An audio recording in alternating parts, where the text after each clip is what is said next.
นั่งภาวนา3 ชั่วโมงเต็มก่อนนี้นางปฏิบัติกุกรรมในเขาพร้อมกันไว้สาเยตนา3 เจ้าก่อนพุทธังที่พุทธาเจ้านั้นผู้เจมีเฮาคาไว้คาออกสาธุธรรมัง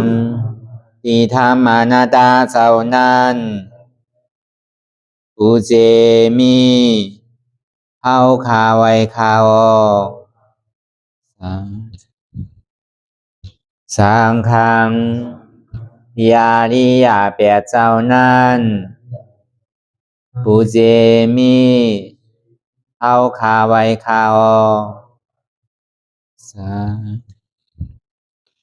ต่อสืบกาเฮาติเลยดูคันธาเปิงดีพระตราสังขากรอิมาหังอัตตาภาวังพุทธัสสะปาริจาชามิกาติอันธาพาเปิงพี่แยมใน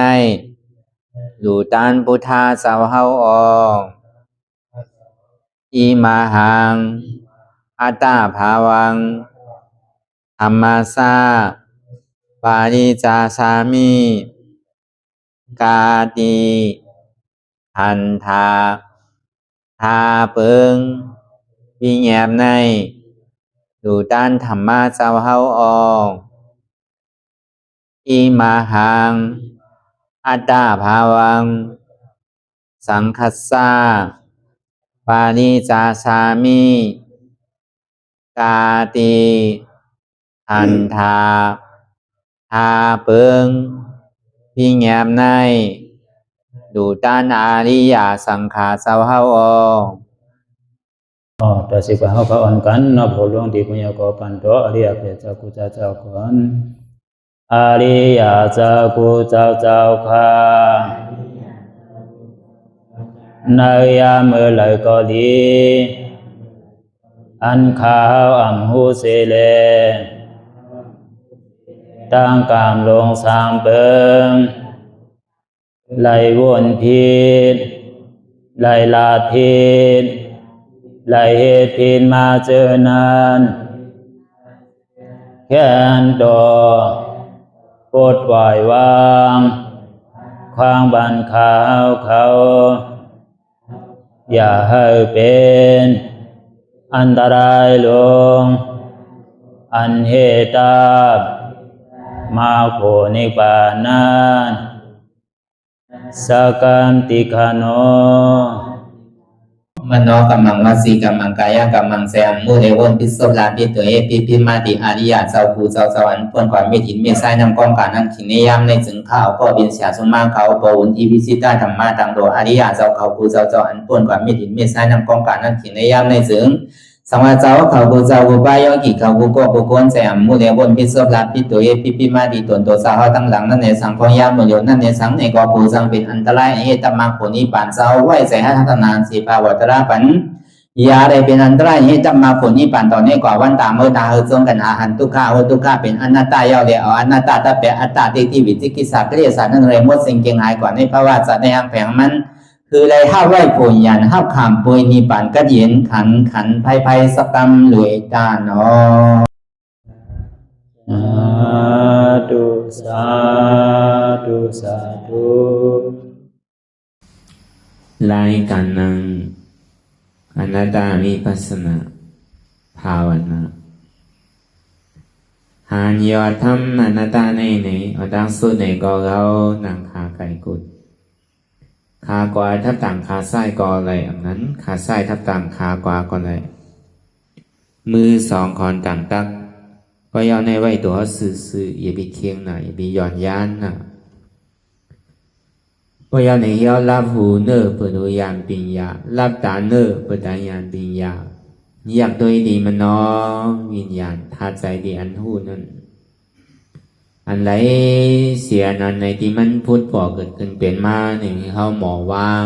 เป็นอนัตตาอะไร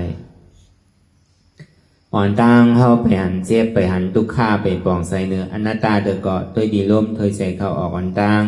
ถอยใจเข้ายาวๆถอยใจออกยาวๆถอยใจเข้าลึกๆถอยใจออกลึกๆเข้าเกิดออกตายเข้าเปลี่ยนออกลูกปองเกิดเวียบตายในแต่ว่าด้วยหลอกๆหลายๆในเฮามีหยาดตั้งหันสื่อใจหยาดตั้งวนสื่อใจหันเฉพาะที่มันนำอุปเปิงแรงเอาตั้งแต่ชีโวต่อไปตินนั่นมีอันไรล่ะในที่ว่าเป็นเฮามีเฮาที่ว่าเฮาเปิ่งพองอำสี่สั่งไรนั่นตั้งแต่อันเฮาหู้ความมาต่อถึงมือเลี้ยวเกิดมันไรมันเกิดไม่เอาก็หู้ว่าก่อยๆขึ้นก่อยๆอายุอาสังนั่นก่อยๆนำขึ้นมากูบ้านนำขึ้นมาอยู่กูวงนำขึ้นมากูเลินกูปีเฮฮับตับไรพอเกิดก็หัวเท่าพอเท่าก็หัวเปลี่ยนพอเปลี่ยนไหนก็หัวตายแค่นั้นก็แล้วก็วันนั้นเลยมีไผในตาดีรอดตั้งตายเลยนั่นเดี๋ยวเสพุทธาคัมปราเป็นเสาก็มรอดอะไรนั่นก็อัคราสวากะปีกกว่าปีกซ้ายปราเป็นเสาเมื่อนังเสามกลันปีกซ้ายเจ้าสารีวุตตลาดปีกขวาพระเป็นเสาในกล่อมเราตั้งตายอย่างก้อยคำมันเปิงกันพระเป็นเสาเปิ้นตายเอาเปิ้นเกิดเอาเจ้ายาหันตาเปิ้นตายเอาเปิ้นเกิดเอาพระเสกาพุทธาเนี่ยตายเอากล่อมเกิดอ่ะเปิ้นห้องวันนิพพานห้องว่าอนุปฏิเสสานิพพานสาอุปฏิเสสานิพพานมีสองเปิงสาวบดีเสสานิพพานนั้นยังตึกมีขันธาอยู่เวลากิเลสสาหิงหาปากเนี่ยปล่อยแบบในห้องว่าสาวบดีเสสานิพพานอนุบดีเสสานิพพานนั้นขันธานั้นเผาแบบเอามันมีอ่ะคนเอาห้องว่าตายนั่นนะตายเอาหนูเผาไพ่แบบนั้นนะหนูพังเนี่ยหนูเผาเนี่ยในห้องอนุบดีเสสานิพพานเนี่ยพอเป็นเจ้ายาหันตาอัคราสวากะมหาสวากะปกติสวากะทินาสวากะเขาปเจกาพุทธาพระเป็นเจ้านั่นปองว่าไล่ใจยำตายเอานะก็ตายเอาดิ่มเกิดทั้งเวลาดิ่มรอดหนังเก่าตั้งตายก็ตั้งที่ได้ตายกูก็มีไผ่ป่นอะไรตั้งตายนั้นเวลาปนดาวิเนี่ยสัตวะในพุทธศาสนาพุทธะวินัยสัตวะตั้งว่าตั้งเสียงนั่นไหนพอตายเอาเกิดที่ที่กันเกิดแล้วตายที่ที่ก็ทุกข่าวที่ที่สองบาแลการตานเท่าตีหาเส้นตั้งตาดีป้วนเกิดเท่าเป็นตายนั่นเข้าโลหาเตียนสั่งถูกเตียนสั่งถูกในเป็นเนื้อปฏิรูปเตสวัสสุจาผู้เปจากตาปุญญาตาอาจารย์สมาปฏิทินจะเอตัมมังกรมุตตัมมังเนี่ยองเตียนเป็นสร้างตื้อกรรมตลาวะส่วนที่เข้ามาเป็นตีมังกลาวะ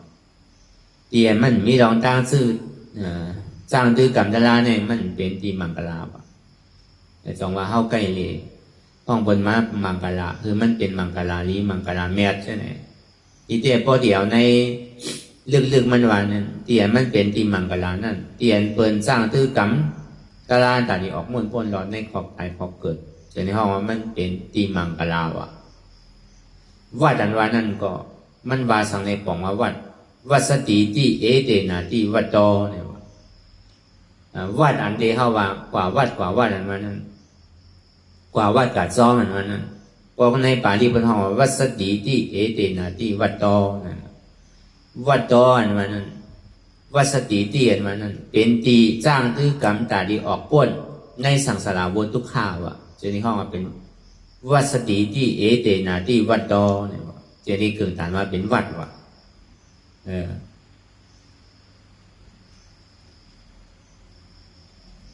อย่าป้อมเป็นเสียเนี่ยมันจะว่าเป็นวัดวะวัดในก็มันก็หลวงมอทัดช้างด้วยหนังเก่าวัดอันเท่ายามวาวเสียงนั้นอันผ้านะเนาะตั้งในบนท้องว่าผ้าเนี่ยนะผ้าภิกขุอ่ะผ้าสามเณรว่ะใช่ไหม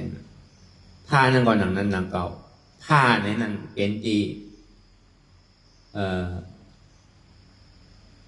ตาดีจ้างตื้อกำออกป้วนม่วนหลอดในรองตั้งเกิดเท่าเป็นตายในส่วนที่ห่อเป็นผ้าพิฆาเวนี่ก็ว่า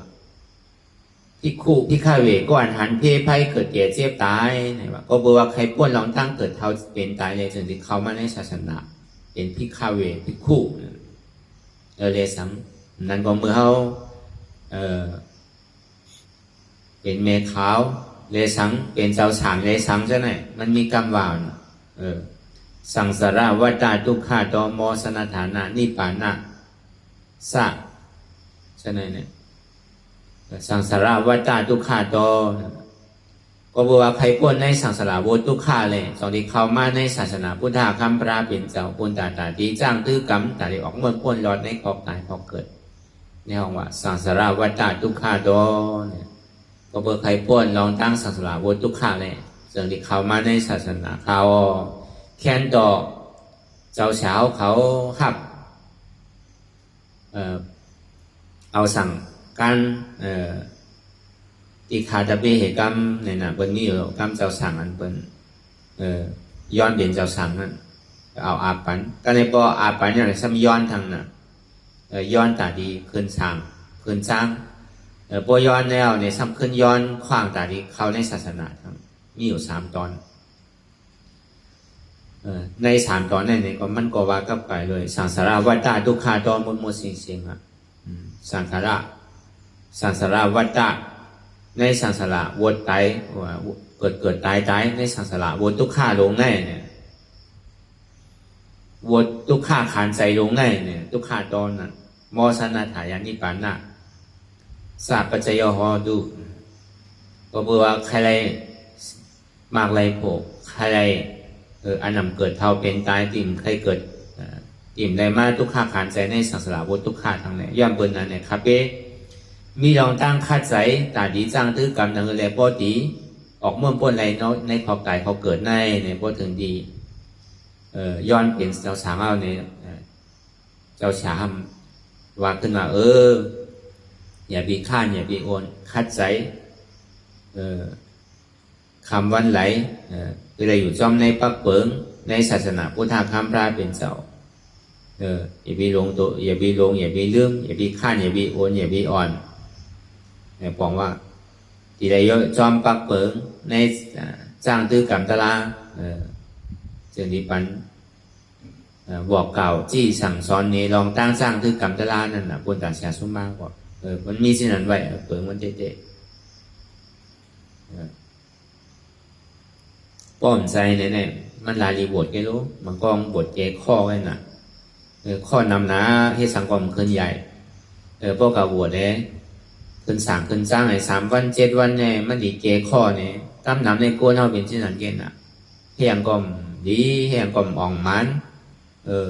เหตุการณ์ยังกลมขึ้นใหญ่กว่าที่แล้วก็เป็นอันพ่อนั้นใหม่บทเกข้อเกน้ำ1กูตายเลยบทได้สัง2กูอ่องมาในบท3กูกล้าขายดีกล้าขายดีกูกล้าขายดีเลยบทตั้มน้ำมันเป็นที่นั่นเกณฑ์จงว่าป้อมโมเดือกองตีสั่งถูกในก็บวชอยู่ในพาเรืองเสต้าในก็ป้อมเหตุการณ์ตลาในก็มันใจขึ้นชื่อว่าเป็นลูกพระเป็นเจ้านั่นนะนั่นในก็เข้าปองนะเตียนมันสั่งถูกในน่ะปฏิโลสวัสดิ์จากผู้เปจากกตาปุญญาตาปฏิรูปฏิสวัสโสจากผู้เปจากกตาปุญญาตาอัตตสมาปฏิทินจะเอตมังกลมุตตมังเนี่ยเตียนมันสั่งถูกเนี่ยหาดีวัสติที่เอเตนาที่วัดโตเนี่ยเตียนเป็นจ้างตื้อกรรมตัดดีออกมวลปนหลอดในสังสารวัฏทุกข้าคานใจลงเนี่ย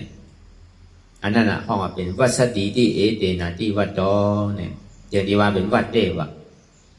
ป้อมเป็นนั้นเนี่ยมันใจวัดวะอันนี้เขาก็เอายาปีเขาวนทัดตัวอย่างนี้ก็ในไล่อองดีสั่งถูกก็ในเขาสั่งดีไล่ไอ้ก้อนดีวะดีไล่มีไอ้ก้อนดีวะอาเสวันนาจะปันลิตานันจะเสวันนาปูจาจะปูจานิยานังเอตัมมังกลมุตตมัง อาเสวนาจ้าว่ะอย่าเฮ็ดก่อก้นเมิกว่ะเลิกเฮ็ดก่อก้นหลีมีศีลธรรมว่ะเนี่ยพอเฮ็ดก่อก้นเมียวหือก็เป็นก้นเมียวนั่นนะเฮ็ดก่อก้นหลีเป็นก้นหลีเฮ็ดก่อก้นเมิกเป็นก้นเมิกพอเฮ็ดก่อก้นอันนำลีเนี่ยอ่อนเท่าตุกขีต่อโซ่ว่ะเมื่อเนื้อหลักเบิ่งแตงมันเนี่ยเมื่อนังปานพุทธะคำพระเป็นเจ้านั่นก็เบื่อจัตชาติที่เต้ได้พอดีเป็นขุนเมืองอ่ะมันเฮ็ดเกิดก็มันพอใจอ่ะพร้อมก็ยอมปานเชียงอ่ะอาจารย์ชาตินั่นมันทูมันซานซื่อหล่ะเนี่ยเมื่ออันมันติมาเตปฏิสันเถนั่นอาจารย์ชาตินั่นเป็นหอกเป็นหลาบเป็นมีเจ้าในคือแรงกว่าม้วนๆว่ะในหอเลยสังในวันในเมืองเลยสังจะไหนเนี่ยกำบ่เป็นนั้นยาวในมัวเปต่างเขามาตักเลยว่ะมันเป็นสังเปทุสานบ่ดังไหนก็เลยมัวเปต่างเขามาตักด้วยว่าอ๋อลูกเจ้าเฮาอันดีมาเตปฏิสันเถได้มันดีเปปอว่ะมันดีเอาปอมันตายว่ะมันดีขึ้นมาแต่ดีคาปอตายว่ะแต่ดีมาหิมาวันเอาเมืองคืนเนี่ยว่ะเขาตอกเปต่างที่นั้นก็ตอกเปต่างที่นั้นยาวเนี่ยก็เป็นเงงก็หัวก็เป็นฟองก็พอเป็นนั้นเพราะว่าลูกเข้าหลีที่นั้นแน่เข้าหลวเอาออกเข้าว่ะหลวเอาอยู่ว่าในตองเนี่ยปานเอาออกเอาลูกเนี่ยมันมีมาตั้งแต่เมื่อก่อนนอนตั้งเอาว่ะคุณเอาข้ามปีพี่สาราเนี่ยไรเนี่ยว่ะนี่เบี้ยออกเนี่ยเป็นถือก็ยังเป็นลูกเก่าลูกเนี่ยว่ะมันอะไรเมื่อก็ดีปันก็หนังเก่ามันดีเสียคือเสียข้าวยำเสียตั้งหยาบไปยังเนี่ยป้องอะไรก็ดีปันก็หนังเก่าเป็นลูกเขาลูกเนี่ยติกะเฮ็ดได้ยังอย่าไปเอาออกเทียบไว้ได้เนี่ยว่ะมันก็คืนกองการตัดที่เอาออกเสียๆวันนั้น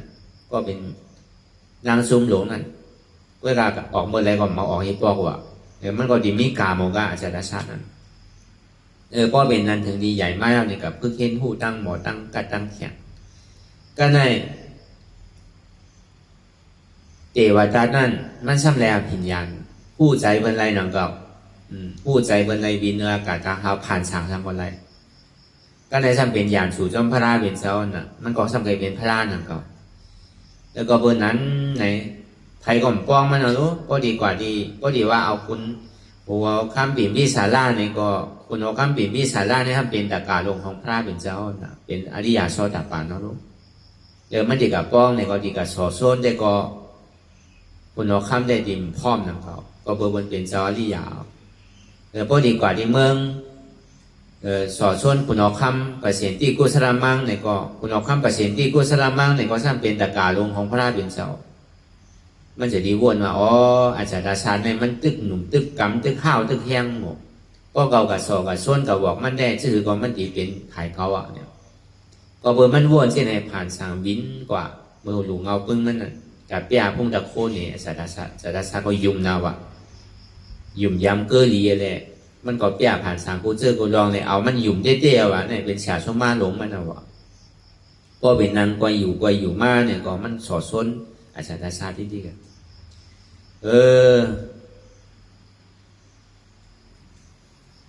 พอจะเขาเนี่ยดีตายเมื่อไรเนี่ยวะพอจะเขาดีกลุ่มอยู่ที่ไหนแน่จะเขาดีเลยแกนวันแกนเมื่อมเลยแกนเนี่ยมู้เนี่ยวะว่าที่ไหนสอส้นปัญญาชาตินั้นแถมพอจะเขาตายแล้วเนี่ยวะพอจะเขาเคยเป็นคุณอค่ำก่อเก่าว่าสัมผัสแถมพระล่าเนี่ยวะเก่าก็ดีเป็นพระล่าก็ดีเป็นก้นพวกปองว่าในสังขารทั้งหมดทั้งเสียงเนี่ยมันก็คืนกองการแต่ที่แหมปองเตวเอามาลักเสริมที่ในลูกปอมันนี่แหละที่อ่างแหมเตวก็ในถึงมันหยาบแล้วเนี่ยเฮ็ดสังหละลูกเนี่ยวะลูกมีตั้งพิษปอซื่อละปอว่าสั่งถูกใจละเนี่ยวะที่อย่างแรกที่มาแหมปอใช่ไหมเนี่ยวะมันก็ใครในน้องตั้งว่าใครเป็นคุณนอค่ำวะก็ใครเป็นมันก็อยากนะปอปันอะไรเสียเนี่ยวะปองก็อาปันเต้วันนั้นอามันเป็นคุณวะสิ่งที่อาเป็นขุมเนี่ยเนี่ยก็มันบ่มีอำนาจใหญ่แล้วนะก็ในปอปอกมากขึ้นดีเดี๋ยวว่าตาเรามือเหลียวในเก่าเลยเป็นคุณเนี่ยปอกับว่าอาปันเนี่ยมันซ้ำอยู่ซื่อก็ปล่อยอยู่ที่นั่นก็มันไรนะเนี่ยเดี๋ยวเอามันตายเนี่ยว่ะเมียวโกนเท่าเนี่ยมันหมอเล่มันหมอเปลี่ยนมือปัน เตะปันเนี่ยพวกใครมาสมอเอาขึ้นเนี่ยวะว่าเป็นนันดีไรให้ถือละเอามันขางคอกันนะทำไงให้เราปกติไรยามยินยามถ่อมรู้เอาขางคบขางคอแกปันกินน้ำปันกินข้าวปันส่งข้าวเมื่อดูเงาปึ้งมาเดียวหึงส่งหนึ่งปอกตัวกากาตัวเมื่อไรก็ยังตึงหนุ่มยังตึงเข้มหมูเพราะเป็นนั้นในดีไรให้ถือในเครื่องป้องกันซื้อก็ไปตายง่ายๆเนี่ยเมียสำคัญรักใจอยู่เฉยๆโลกบางปอก็เอาข้าวสังกัดปันก็ในปอมันหู้เช่นนั้นเนี่ยก็มันทำอย่าไปเอาปันโตปันหลายๆไงถึงตีเมียเนี่ยปอเอานำพื้นสังตาจ้อมโตกว่าปอมันก็จูบจ้อมโตในกินกว่าเขาเจ้าเจอยู่กว่าบางปอก็เอาใส่ในคนหัวก็ในการเงินสุดมากกว่าตึงปันใจเอาก็เป็นนั้นนะคือมันดีตายไว้เนี่ยเอาผ้ามีเถอขามันเอาเกลือทุกใส่แล้วก็เบอร์ทางหลังเมื่อมันอยู่ในท้องมันก็พายสร้างเสียงดีกว่าด้วยเขากับที่เงาเลี้ยงพระเป็นเจ้าดีอยู่เนื้อร้อยกิจกุลนั้นมันก็ด้วยแล้วเอาปีตี้อะไรยังกว่ายังมากกว่าตายนั่นน่ะพวกเป็นนั้นก็พวกมันยางอะไรที่ไหนมันตายได้มันแค่มาว่ะเธอขามันแรงนะจงดีเธอขามันหรอครับนั่นเธอขามันเนี่ยเอาเกลือใส่ก็ได้เหมือนจังไปเอาน่ะว่าเป็นเช่นนั้นมากก็อยู่ไรมากก็นอนเพแบบนั้นน่ะแล้วก็ตามเบอร์อันตั้งที่นอนเพนั่นเนี่ยก็เบอร์ทางหน้าอาเป็ดคุณเอาข้ามปีนที่ศาลาเนี่ยก็เบอร์สามซ้ำถูกอันลูกไรเอามีดปาดคายเลยว่าอะไรเป็นเช่นนั้นเนี่ยเมื่อมันเป็นคุณเอาข้ามว่ะเมื่อปานพระเป็นเจ้ากัสปะก็ในมันมีถาต่อเหมือนว่าเป็นกุ้มถาต่อพระเป็นเจ้ากัสปะไว้ดีเสียดีกองมูใช่ไหมคุณเอากันกัดติ๊กขั้นติ๊กสังไงก็รับคุณเอาข้ามในมันถอดแคบว่ะมันก็ไปกว่าเลยแล้วก็เปิดว่าไอแปรตั้งที่ดันถอดแคบตีนนั่นว่ะอยู่ไรเมืองมาเนี่ยพวกคนที่เขาวันเนี่ยที่เขาในเสียดีกองมูเนี่ยเขายุ่มย้ำกองมูเสียตะโกงนะน้องเนี่ยพวกเขาที่องที่ศาสนาเนี่ยไปถอดแค่มันในเมืองหมันนะกูเลยเป็นมันคุณเอาข้ามปีนที่ศาลาวะเขาเลยถอดว่านั้นมันมีดีกว่าที่มานั่นเขาก็เปิดว่าอาเปียดใจใส่แคบปีนในเลยไปอยู่ในวางซองในหิมหอมจำดีเศรษฐีธรรมทาเศรษฐีของร่ายเป็นเจ้ากัสปะวะอาเปียดนั่นวะได้มาเถอขาก็ในบ่เป็นสิ่งนั้นมาเอาเนี่ยก็วันนั้นจึงนี้มีกวนใจ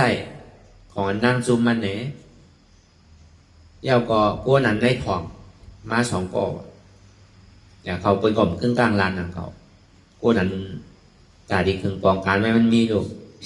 ลานกำมังกับลานตั้งก่อนลองปอนอนเพนเนี่ยไปลานเด้อหลานลองว่าไว้สายถึงเจ้าคุณเฮาค่ะเมื่อเหลียวเนี่ยลูกเจ้าเฮาเนี่ยเกิดมาเป็นคนยิงคนใจเป็นคนใจเนี่ยว่าโจมน่ะว่ะโจมปนตีปนตั้งน่ะว่ะยามโจมที่ไหนบอกว่าตั้งเปี่ยวตั้งหมดอันว่าอะไรมีลูกนั้น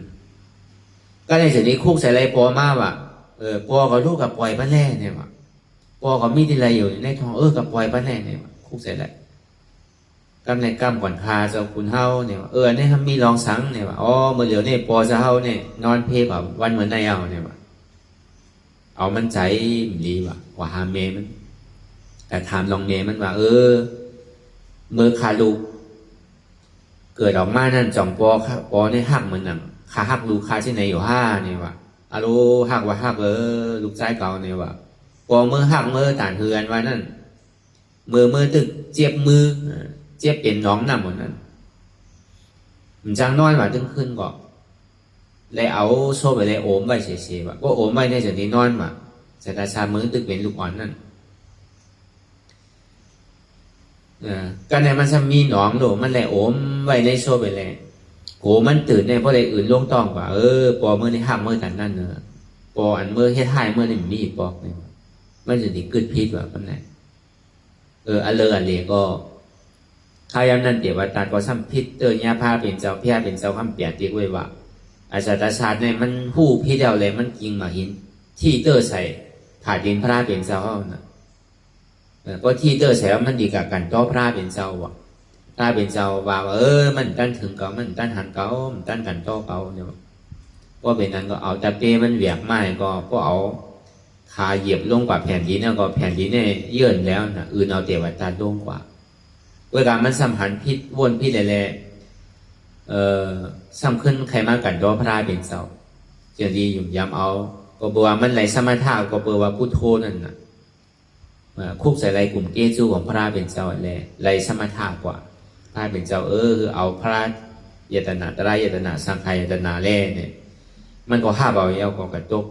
มหาวิจิถึงมาเลี้ยวเนี่ยแล้วก็เบอร์ชังละก็ดีใครลองเทวตาก็เบอร์เทวตานั่นเป็นอย่างสู่พระเป็นเจ้ากูพระวาจาปันสังขายหันเขาบอกว่าให้อย่างละพระเป็นเจ้าเนี่ยเป็นอย่างสู่พระเป็นเจ้าก็หู้สิดีเพราะมันเขามันดิไม่ยากพระเป็นเจ้าก็หู้ให้อย่างทำเอาของเขาไม่อย่างก็เบอร์เก่าหักมันนั่นก็จะดีเอาของเขามาว่ะพระเป็นเจ้าอ่ะที่อย่างเรียกว่านั่นน่ะเนี่ยก็หักอย่าหู้หลาตาเนื้อก็หักเทวตาเนี่ยเหมือนหนังหักอย่าหู้หลาเนี่ยว่าสังว่าก็เอาเขามาในศาสนาเขามาเป็นสังขารเลยมายุ่มยำเอาพระตราสังขารเย้าในซึ่งเทวดานั่นมันจะได้ตกนาลายในหนึ่งเสียนกำพาวะมันถึงก็คือเสียนกำพาเนี่ยพระเป็นเจ้าป้องมาเป็นหมื่นสู่เสียนตั้งความทบเตอก็เพราะว่ากู้ส่วนนี้มันได้มากเข้ามาในศาสนาเนี่ยเทวดาเนี่ยมันทำพิษมากกว่านั้นปานาที่ปาตามยำเอาคาสัตยำเอาตัวมันตายมากกว่าอดีตนาตาน้ำจังมันรักเปิ้นวะการมีสุมีศาสนามันจังกายาเก้าเมภัยวะมูสาวาตาสุราไม่ได้ยาใช่ไหมมันพิษวะศีลศีลานี่มีอยู่เทวดานั้นด้วยการไม่เป็นอย่างสู่จอมพระเป็นเจ้าก็เบอร์นั้นกู้โสเตียนไรมาเขาในศาสนาพระเป็นเจ้าวนคุกใส่ไรพุทโธพุทโธอันนั้นก็เบอร์กู้โสอันดีมันได้คุกใส่ไรพระเป็นเจ้าเนี่ยในมหากาบอันที่เขาอยู่พ้องย่ำเดียวเนี่ยมันดีเลยตัวขันนั่นแค่ว่าในการเกพระเป็นเจ้าศาสนาพระเป็นเจ้าก็ต้องมาในศาสนาพระเป็นเจ้าอริยเมตไตรเนี่ยมันตัวเต้ดีเลยขามในกำพาไว้ในแค่ว่าก็ถึงศาสนาพระเป็นเจ้าอริยเมตไตรสุดเสียงกว่าเย้าเนี่ยก็ปัจเจกพุทธะหมื่นสู่แสนป้าเอาและมาเป็นปัจเจกพุทธะเนี่ยก็ไหว้เสียนั่นกำพาจำดีแตกก็ว่าเทวตาในจะดีขึ้นมากว่ะก็ขึ้นมาแล้วก็มาสร้างประดามีในสองอสังขายไปแสงกำพาในเตมาว่ะเทวตาก็สร้างมันเตมาเนี่ยก็มันดีมากเป็นปัจเจกพุทธะสูงหนึ่งว่ะพระเป็นเจ้าเนี่ยเป็นแล้วมันก็ซ้ำยามสุดต้องเป็นพระเป็นเจ้าหนังเก่าสางว่ามันพิเตอร์พระเป็นเจ้าเนี่ยก็มันจะได้เป็นพระเป็นเจ้าหนึ่งสู่เทวตานั่นเนี่ยสองว่ากู้เราเนี่ยก็ดีเมื่อก่อคือพอตกถึงคนมอนั่นน่ะก็ดีเมื่อก่อเมื่อพองในดีกูก็ดีให้ก็คือให้เต้ให้ก็คือก็ในวันในเมืองถึงก็อ่องคนท้องว่าให้ถึงพอตกถึงคนมอนั่นน่ะคนท้องว่า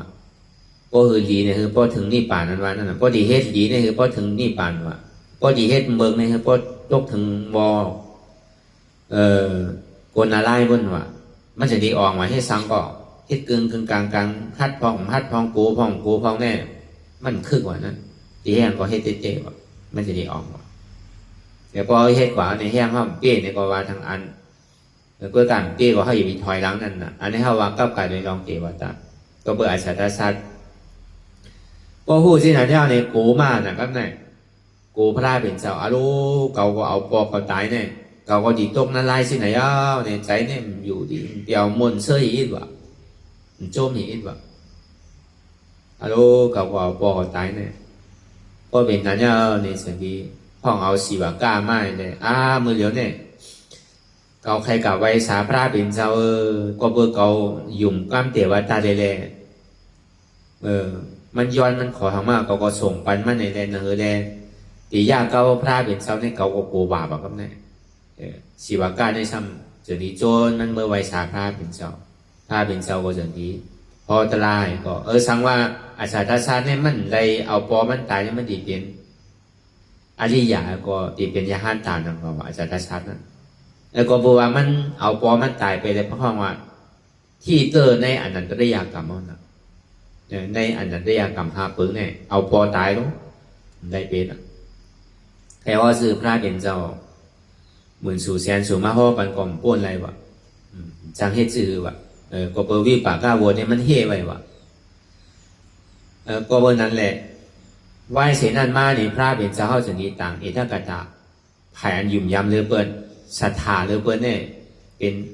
คุณออกข้ามันศรัทธาชาตินั่นว่าศรัทธาพระเป็นเจ้าเรือเปิ้นนั่นไหวเสนันมาเนี่ยก็มันก็ยุ่มยำพระเป็นเจ้าไอ้แหละศรัทธาพระเป็นเจ้าเมียศรัทธาชาติเนี่ยเลยมาเฮ็ดกองมูเอาท่าต่อพระเป็นเจ้าเฮาที่อันเปิ้นแจกกันเอามาจู้เลยมาเฮ็ดเสียที่กองมูธรรมนาไว้ก็เป็นศรัทธาชาติเนี่ยอ่อนโหเนี่ยเลยเฮ็ดก่อนนั่นไหวเสนันมาเนี่ยกู้สูงก็เฮ็ดนำหนังเก่าในปฐมสังแกนาธรรมเนี่ยก็มันก็เป็นก็อ่อนโหก็ไผ่กวนเฮินด้วยกามันมาพิดดีว่ามันเฮ็ดก็กวนดีนั่นน่ะในเฮ็ดก็อาจารย์ชาติได้สอชวนมันในต่อถึงก็พิษกว่าเด่มเอาขึ้นแล้วน่ะในก็เบอร์ไหวเสนันมาเนี่ยสิ่งที่ขึ้นมานอมความสู้พลายเป็นเสาแหละตัวเด็กแค่นิดนึงว่ะก็เบอร์ว่าไหวเสนันมาเนี่ยก็มันสำเร็จเฮ็ดกลุ่มเกจูต่อศาสนาไปนำต่ออาจารย์ชาตินั่นอันนี้เขาวางกับไก่เลยลองการเฮ็ดก็ก้นเมือกก็เป็นก้นเมือกอาเสวันนาจักปันทิตานันจักอาเสวันนาจักอย่าเฮ็ดก็ก้นเมือกปันทิตานันจักเสวันนาเลือกเฮ็ดก็ก้นหนีอันมีศีลมีธรรมเนี่ยอันมีวาสนาเหมือนกันเนี่ยนะอันเฮ็ดก็ก้นหนีด้วยซ้ำเหมือนสังหลักเหมือนอุปาทิสาในกอริตาอันนี้เขาก็ยามพอมากรรมไว้กาเขาได้อัดไว้ก็ในสำคัญดีสื่อพอขึ้นเหมือนนั้นกอริตาเนี่ยอุปาทิสานั่นเขาอ่อนกันกะด้วยปล่อยหนักขาดว่ะซึ่งดวงต้องตัดเป้เขาไอ้มีอยู่4-5 ปากกว่าตัวปล่อยตัวลามเปิ้นเปี่ยวเปิ้นมวลเปิ้นห้องเพ่งห้องความกาเพิ่นพรนั่นกาปล่อยหนักขาดนั่นเหมือนหนังอันพอเมืองเฮาก็บ่ต้องปล่อยปีใหม่นั่นกาปล่อยปีใหม่ใต้นั่นกะพอเป็นใต้เนี่ยว่าเปิ้นก็อ่อนกันกับตัวปีใหม่ใต้นั่นน่ะใจงามนางงามเขี่ยเขียงกันพ่อนกาห้องเพ่งห้องความใช่ไหมกะเลือกใจงามนางงามใช่ไหมกะเปิ้นให้เปี่ยวมวลเสื้อยุ่มโคหุ้นกันว่ะอุปาทิสาเนี่ยกอริตาเลยอุปาทิสาเนี่ยอโลเป็นเปี่ยวเพราะแต่เนี่ยเก่าเนี่ยพ่อเปี่ยวสีลาเนี่ยว่ะเพราะเหมือนหนังอยู่หน้าไล่ว่ะอโลอย่างในเป็นที่ไหนหลังเนี่ยพอมาวนท่าสางด้วยเนี่ยมันเหมือนหนังมายากลมันเหมือนหนังแมกเล่ไม่รู้มันเหมือนหนังภาพตาไม่รู้เนี่ยว่ะเป็นเปี้ยโจเก็บโจข้าวไม่รู้เนี่ยว่ะช่างดีตายกันก็น่ะเนี่ยว่ะทั้ง4-50 ปีมาเนี่ยดีเท่าดีตายโมดูมันดีดูดีตัวดีอะไรล่ะเนี่ยเปี่ยวชีวิตเนี่ยมันจะดีทามได้กองว่ะกอริตาเนี่ยว่ะปีเก่าเป็นที่นั้นที่ไหนจงเมื่อเป็นเมืองเก่าเนี่ยข้าก็เป็นที่ไหนแซ่โอ้ที่ไหนเนี่ยเฮาตีกลุ่มกามาเปี่ยวในอายงกามาโกงแต่มันดีมีพรดีสังเนี่ยตาเฮากะหันกะหาตะลาเนี่ยเดียมันเกิดเท่าเวนตายเนี่ยมันดี5เนี่ยว่ะเขาอ่อนกันเมื่อหาผู้โกรธผู้กลุ่มเนี่ยเตียนมอสั่งสอนอ่อนเฮาป่นลองตั้งเกิดเท่าเวนตายเนี่ยแค่มือเนี่ยอันนี้ตีเลยตายรู้นะตีเลยเท่าเนี่ยมือเดียวเฮาหนุ่มกว่าทางอินมาเฮาตีเท่าก็เท่ามาทางอินมาเฮาตีตายพอเช่นนั้นก็ดีโอ้ยก็มือเขาอ่อนกันมือเนี่ยว่ะในเมืองเขานั่นซัมมี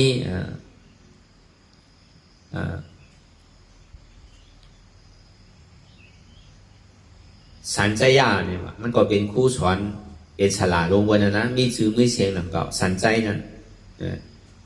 เป็นชาเด็กที่หมอสั่งหมอสอนเบอร์หลังเก่าเขาก็อ่อนกันเมื่อทำเอาเห็นเอาตีเสียเด็กที่นั่นเห็นเอาบอกเขาเจียนวันก่อนไรม้วนว่าตั้งหูตั้งหมอมันนั่นเขาจะดีถามมาเสียสันใจยาตั้งหูตั้งหมอจะเข้าในมีขันได้แค่ว่าสองมีทางว่ามันมีเอาว่ะสู้เดียวว่ะมีทางเอาว่ะพอเพ่งเสียที่นั่นพอสู่หูมัวเราแต่ก็วันน้ำมาเนี่ยก็ดีคือสู่อ่อนหัวเนี่ยว่ะตอนนี้ดีเลือกเนี่ยว่ะคือสู่เป็นก่อนสั่งสอนเมื่อเนี่ยเอาไว้ก่อนแน่เสียเขาเนี่ยว่ะ อันตราดีขาเขาหาเนี่ยมันใจเนี่ยขาเขาเดี๋ยวมือหาด้วยทางก่อนมันยังตึงมีทางในเนี่ยมันยังตึงตีเกิดตีเท่าดีตายรู้เนี่ยว่าอันที่เจ้าสอนเท่าไหนเนี่ยว่าเขาก็มีกันที่เสียจานเดียวกันว่าอุปติสาในกอดีตานั่นได้กอเนี่ยว่าเพราะว่าเจ้าเฮายาก็ได้กอยาเสียสุมาดีนี้เนี่ยเข้ากากันกูก็ว่าอย่าไปกาซ้อมกันว่าก็อะไรหนึ่งภายกว่าพวกไก่ย่าตะลาหลีตะลาทั่วเนี่ยในแค่ต่อมาบอกในการพองเนี่ยว่าเขาก็แยกตั้งกันกว่าวันนั้นถึงที่แยกตั้งกันกว่าเนี่ยก็อุปาทิสานั่นสร้างปัตทมยาปัญจวัคคีย์หาเจ้าอันเป็นพ่อว่าเจ้าอัศจีนั่นเมื่อปานพระเป็นเจ้าเฮาดีพิวศาสนาเนี่ยก็เป็นปีนั่นน่ะไหวเสียออกว้าวก็ถ้าเป็นเจ้าเฮาว่าโดยปฐมว่าดาวเนี่ยก็แจกเพลกันกว่าก็ป้าอย่างมีการจ้องกันสองเอาตลาเดียนสุหาหันอะไรเป็นนั่นน่ะก็บอกเนี้แต่ตาเขาซ้อมพักซ้อมเดียนเขาย้อนกินคอคือกินเบนนั้นอากูโสลองตั้งเมือกอันนั้นดีตั้งโมตั้งเสียงวนดีลัดดีเฮ็ดดีซะนั่นน่ะอันเก่านั่นนี่คือเขามาวนมาหลานมาเฮ็ดอากูโสใหม่เตียนย่ำไปย้ำเฮ็ดนั่นนี่คือมันเฮ็ดกู้โสใหม่เตียนย่ำไปไรในคาดใจให้เขาไรกู้โสเก่าเตียนเขาย้ำเฮ็ดไว้ป้าไว้เสียนั่นคือไปป้าจ้อมตัวเขาเสียเอาตลาอันเสียจ่าอันดีสุเลยผู้หันอันหาอันไรเป็นนั่นจะบอกสอนปันเขาเนี่ยถ้าเป็นเจ้าก็บอกนี้ลูกน้องแต่เป้กว่าก็ป้าคำไหนก็ในเจ้าอาซาเจียนก็เลี้ยงสุดปัญจวัคคีย์หาเจ้าในอันเจเลลีนาวะลองอยู่ลองเศร้าลองกว่าลองไปก็เหมือนวนเจ้าต่างป้าวะมันเหมือนเปิ้นวะอันเจเลก็ลีกันตุ้งซ้อมตุ้งสังลองอยู่ลองเศร้าลองกินเนี่ยเพราะว่าเจ้าอุปาทิสาหันเนี่ยอารมณ์ศรัทธานะว่ายามหันนี่บอกว่าชื่อก็เจ้าป้าในมันดีมีตลาเข้มดีมีตลามันเกิดตายเนี่ยมันดีเป็นตลาเด่นเขาใครเนี่ยไทยหาเนี่ยว่าเช่นนั้นว่าพอเป็นการเดียวเนี่ยก็มันก็จอมโกนเจ้าอัศจีก็ว่ากับปัดปูปันดีอยู่ที่เศร้าเอาน้ำเอาสังปันเนี่ยมันเจ้าซุ้งดีเดียวเนี่ยก็มันเจ้าเดือดดีถามว่าไว้สาถึงเจ้าเขาค่ะเจ้าเขาเป็นลูกน้องตะเป้ไผ่ว่าต้าเจ้าเขาเสียชมาเจ้าเขานี่มีสังพองเลยตอนไหนเจ้าชัดเจนว่ามีเด็กที่มาในเขาขี้ทำนะมันเจ้าก็พ่อห้อนำพวกเก่าที่ห้อน้ำเนี่ยก็มันตึงบวชมาใหม่แกเนี่ยว่าก็จังห้อเข้มๆเนี่ยมีโอกาสเนี่ยครับมีปียาคาว่าตอนเด็กห้อหนึ่งอีดอนหนึ่งก็คาในหมอทัดฉางอะไรคาเนี่ยว่าแค่ตัวเจ้าห้อแบบนี้อีกตัวอะไรเนี่ยเดี๋ยวห้อน้ำเนี่ยว่าว่าตาพระเป็นเจ้าเนี่ยว่าตาพุทธพระเป็นเจ้าเนี่ยก็มีอาจองก็มีอาโจเนี่ยว่าพวกอาจองรับว่าอาโจรับเนี่ยอาโจทุกข้าในเป็นสถานการณ์เตียนเท่าไรมากเกิดเท่าเป็นตายออกมาแล้วเนี่ยเป็นทุกข้าในห้องว่าทุกข้าเช่นจ่าเหตุทางเราอาจองในลูกตีตัณหาความอยากอะไรเคยเป็นมาอันนี้เป็นอาจองทุกข้าว่ะเหตุทางเราอาจองทุกข้าห้องว่าตัณหานั้นก็เบอร์ว่ามีตัณหาเลยจองที่ไรเนี่ยสัตวานี่เกิดเท่าเป็นตายเนี่ยว่าเว้ยกันเสียนตั้งเปลี่ยนเพราะว่ามันมีอาจองทุกข้าก็มีอาจองสุขาเพราะมีอาโจสุขาก็อาโจทุกขาก็อาโจสุขาในมีเนี่ยแต่ที่รับเหตุทางเอาอาจองไรนั่นเนี่ยที่ได้เอาตั้งหันอันหมันแมนตั้งวนอันหมันแมนเนี่ยพวกป่องก็ห้ามมือเลี้ยวก็สมาธิที่หันทุกขานั่นน่ะหันเหตุทุกขานั่นน่ะสมาสังกัปปะวนมาเหตุทุกขาเป็นอนัตตาอันอ่อนโหโทนาทั้งหมดทั้งสิ้นเนี่ยก็เปิดรอพาโตสะดีเตมันว่าก็เปิดเก่าก็เปิดอัตตาได้ที่วิกิจิสาอ่อนโหโทนาเลยมันจะดีเกิดลองตั้งเกิดเท่าเป็นตายจะดีทุกขาที่เพราะเอาอัตตาที่อันเก่าเนี่ยออกไปเดียวเนี่ยก็สมาธิที่หันเหตุทางเราจ้องทุกขาสมาสังกัปปะวนมาอู้เปิงพ่องำเหนือมันแหละอนัตตานั่นหาหันตัดถึงนั่นเอาลองตั้งอริยเชษฐาสีเพราะเหตุทางเราจ้องตัณหานั่นอัตตานั้นตัวกว่าเย้าเนี่ยก็ผลอาโจเนี่ยก็ตกกว่าเพราะผลอาโจตัวกว่าเข้ามานี่ป่านนี้ก็เย็นนั่นอันนำเกิดเท่าเป็นตายนี่เราท่าเชษฐานั่นก็เกิดขึ้นคำเดียวแต่พอดีว่าเต้เนี่ยก็มันจะห่อลองหานตัดถึงหาสังสิ่งนี้มันก็หาเอานั่นน่ะจะอุปนิชานั่นหาสังน่ะหานำเกิดเท่าเป็นตายน่ะ เตียนมันไหลมาเกิดเท่าเป็นตายเนี่ยมันบ่เป็นแห้งสังเวก้าวนั่นน่ะเป็นทุกขาเสียจาวรู้แล้วก็เบอร์เขากับด้วยความเนี่ยด้วยปล่อยเลยอ๋ออันเท่าไหลมาเกิดเท่าเป็นตายเนี่ยเป็นทุกขารู้เนี่ยเหตุที่ให้เขาเกิดเท่าเป็นตายเนี่ยเขาหาตะลาเหตุทางเงามันเนี่ยมันลูกดีไหลมากคำพูดน่ะว่าไหลมายินจ่อสัจจิว่าลูกดีอัตตาได้ที่มีจิกิสาลูกดีโลภะโทสะโมหะที่เตี้ยมันเปลี่ยนปอดลูกดีตัณหาอัตตาได้ที่นั่นเกิดขึ้นมาพวกอัตตาเอาเก่าออกไปแล้วพวกมีเก่าเอานี่ก็พวกว่าเต้ก็ว่าตาพระเป็นเจ้านี่เป็นอนัตตานั่นน่ะมันมีเก่าอุปเปิดพองงำเหนือมันเลยพวกว่าอัตตาตัวกว่าเย้านี่ก็ผลอโจทุกข้าห้องว่า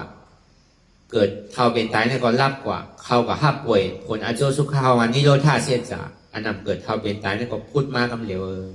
วางกับไก่เลยลองหาหันแทบพอนั่นก็เหมือนกันพอเป็นนั้นมาเนี่ยก็จะอุปนิสัยเนี่ยเป็นอริยโสดาปันกันตัวเต้ได้ยินตละอจองทุกขาเลยอโจทุกขาพอมีอจองทุกขาอโจทุกขาเนี่ยก็มีอจองสุขาพอมีอจองทุกขาอโจทุกขาก็อจองสุขาเลยอโจสุขาเนี่ยมีพอเหตุทางเราอจองทุกขารับกว่ายาวกว่าผลอโจเนี่ยก็รับกว่าผลอโจสุขาเนี่ยก็เกิดขึ้นมาห้องอาหารไรหอดนั่นว่าเป็นนั้นเนี่ยเจ้าอุปนิสัยเนี่ยก็เป็นอริยโสดาปันครับเดี๋ยวว่าตัวเต้เลยถอมตละสี่ขอไงลองอจองทุกขาอโจทุกขาอจองสุขาอโจสุขาที่นั่นแกว่าเป็นนั้นเนี่ยก็มันจะในไวสาเจ้าอัศจิไวสาถึงพระไวสาถึงเจ้าเสียสุมาเจ้าอัศจิเมื่อเดี๋ยวเนี่ยขามีได้ก่อไว้ว่าตึงหลุมนองตาเป้เนี่ยว่าขาที่เมื่ออ่อนคอเลยพระเป็นเจ้ามีไว้ดีไรเนี่ยก็เจ้าอัศจิก็บอกว่ามีเมื่อเดี๋ยวเนี่ยมีไว้ดีทำดีเข้ากับเมืองยาสโจที่คุณเอาคำดิมที่สารานั่นน่ะเขาก็พูดเอาสิมันก็สำคัญกว่าหาได้ก็มันติดเขามีกติเสียจานเนื้อกันนั่นน่ะก็เลยหันตะล่าก็มาบอกกันหน้านี่นั่นน่ะก็เป็นนั้นก่อยเอาเนี่ยก็ลีตาเนี่ยก็หันอุปาทิสามาเนี่ยมันมาตัวหนังตัวอย่างเงี้ยว่านะมันเหมือนเขาได้ก็เขาเนี่ยอุปาทิสาในกูบอกเนี่ยมันเป็นไหนเนี่ยว่ามาบอกในนั่นอินเตอร์เลมันก็ลิ้มนามันก็ยุ่มลีมันเปิงไหนสื่อว่ามันดีไรตะลาหลีเนี่ยว่ามันก็ลามแล้วนั่นหันได้กอมอย่างมันก็ว่ามันคบกันยาวเนี่ยก็เป็นฮือลาได้ก็เนี่ยเหมือนเดี๋ยวเนี่ยเก่าไรตะลามาเมื่อเนี่ยว่าเขาหลกหาเสียสุมาหลีเอาก็ไรตะลาเมื่อไรตะลาอย่างก็บอกในกอนตั้งก่อนแน่เนี่ยว่ามันก็ซ้ำขึ้นเอาอันเมื่อเจ้านั่นน่ะบอกในใต้กอมันกอลิตานั่นก็ได้พอกอลิตาเลยถอมเนี่ยเนี่ยก็เป็นโสดาปันกันเหมือนกันว่ะพอเป็นนั้นเนี่ยเนี่ยเขาเป็นอริยโสดาปันทั้งสองกอรู้พอเป็นนั้นเขาก็เมื่อห้องตะปีเขาเมื่อบอกกล่าวถึงเสียสุมาเขาสันใจยานั่นเจ้าเข้าขาเจ้าสันใจขาเมื่อเร็วเนี่ยพระเป็นเจ้าวันนั่นอันตาดีออนเวเนี่ยสัตวาเนี่ยป้วนลองตั้งเกิดเท่าเป็นตายเนี่ยมายาวพูดมายาวเมื่อเร็วเนี่ยมีไว้ดีที่นั่นที่ไหนมีไว้ดีเมืองวัดวีรุบุญที่คุณเอาข้ามปิ่มที่ศาลาเลยอยู่เพราะวัดไม่สร้างคำนั่นมีดีนั่นน่ะที่เมืองยาสโจนั่นมีไว้ดีนั่นน่ะก็บนนั้นเนี่ยเขาเนี่ยขึ้นมาห้องซาเขาก็เนี่ยว่าเขาเมื่อจำกันเนี่ยว่าเขาเมื่อถอมตะลาเขาเมื่อเห็นหลวงดองตะเปจื้อห้องมาเจ้าโกตัมมาลาเป็นเจ้าโกตัมมาห้องเอาสลาเขาว่ะแล้วก็เบอร์ผู้ในว่าสลาเขาเนี่ยตั้งสอนตั้งสั่งเนี่ยมันใจเป็นตะลาแต่ที่ออกป้นอะไรน่ะมันถึงตีถึงตั้งอะไรนั่นน่ะแล้วก็เบอร์นั้นเขาก็ซ้ำอีรูเสียเขาเลยที่ห้องเมื่อก็หนังเขาเสียเขาซ้ำหมาหน้าใหญ่ว่ะเป็นสลาบนโนหมาหน้าใหญ่นั่นน่ะลูกน้องเขาอุปาทิสากอริดาเนี่ยว่ามันใจเมียวเบิ้ลไปว่าเมียวว่า